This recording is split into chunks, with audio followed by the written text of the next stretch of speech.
দুর্নীতির দুর্গন্ধ যতই ঢেকে রাখা হোক, শেষ পর্যন্ত তা বাইরে এসেই পড়ে। তেমনি শেখ হাসিনার আমলে নানা সুবিধাভোগী আলোচিত ও সমালোচিত তারই সাবেক বিশেষ সহকারী আব্দুস সোবহান গোলাপের ঘরের খবর বের হলো, যিনি একসময় ক্ষমতার অলিন্দে ঘুরেছেন নির্ভার পায়ে। এবার তার স্ত্রী গুলশান আরার বিরুদ্ধে সম্পদের হিসাব না দেয় মামলা ঠুকে দিল দুর্নীতি দমন কমিশন দুদক। মঙ্গলবার দুপুরে দুদকের প্রধান কার্যালয়ে আয়োজিত নিয়মিত ব্রিফিংয়ে বিষয়টি নিশ্চিত করেন সংস্থাটির মহাপরিচালক মোহাম্মদ আক্তার হোসেন।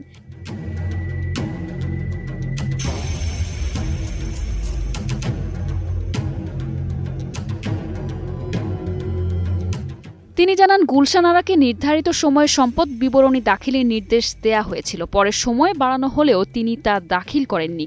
এ কারণে দুর্নীতি দমন কমিশন আইন ২০০৪ অনুযায়ী তার বিরুদ্ধে মামলা দায়ের করা হয়েছে।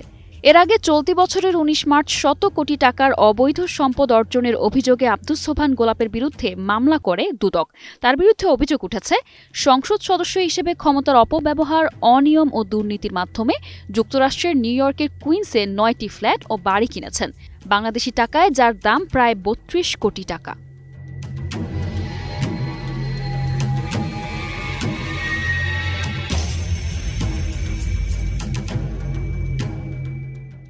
মামলার এজাহারে বলা হয়েছে, আসামি গোলাপ ৬৮ কোটি ৩২ লাখ ৭৫,৬৬৫ টাকা মূল্যের জ্ঞাত আয় বহির্ভূত সম্পদ দখলে রেখেছেন।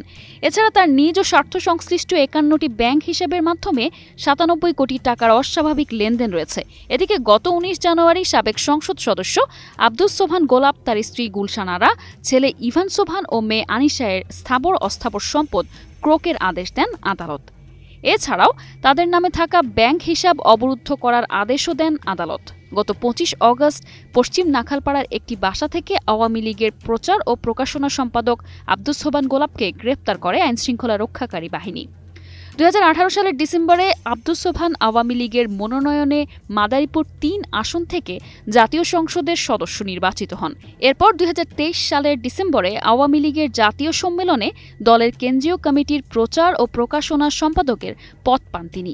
এর আগে দলের কেন্দ্রীয় দফতর সম্পাদকের দায়িত্ব পালন করেন।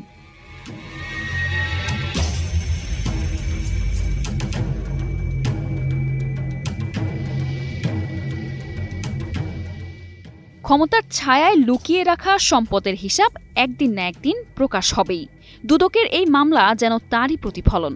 দীর্ঘদিন ধরে বিশেষ সহকারী তকমায় নানা বিতর্কের জন্ম দেয়া আব্দুস সোবহান গোলাপের পরিবারে এবার আইনের স্পর্শ এসে পৌঁছেছে সরাসরি। স্ত্রী গুলশান আরা নির্ধারিত সময়ের মধ্যে আয় বিবরণী দাখিল না করায় এবার তাকেও দাঁড়াতে হচ্ছে জবাবদিহির কাঠগড়ায়। এই পদক্ষেপ হয়তো একটা মামলা, কিন্তু বার্তা স্পষ্ট। ক্ষমতার ঘেরাটপ যতই শক্ত হোক, আইন তার চেয়েও শক্তিশালী।